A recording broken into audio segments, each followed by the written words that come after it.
முருகன் பிள்ளையில நாங்க இன்னைக்கு படிக்க போற பாடம் வரலாறு. வரலாறு ஓர் அறிமுகம். வரலாறு என்றால் என்ன?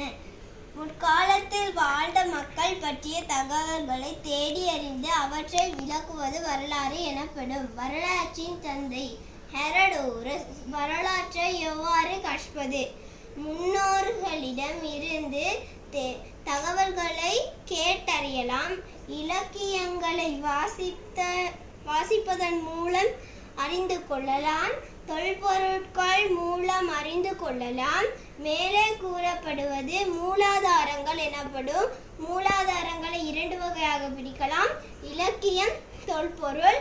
இலக்கியத்தில் அடங்குவது தீபவம்சம், மகாவம்சம். தீபவம்சம் கிபி 4ஆம் நூற்றாண்டு, எழுதியவரை கண்டுபிடிக்கவில்லை. கிபி 5ஆம் நூற்றாண்டு மகாவம்சம், மகாநாமதேரர் எழுதியவர். தொல்பொருள் கல்விகாரை கிபி 12ஆம் நூற்றாண்டு, முதலாம் பராக்கிரம பாகு மன்னன் கட்டியது. இந்த விடயங்கள் உங்களுக்கு புரிஞ்சிருந்தா நல்ல. நன்றி, வணக்கம்.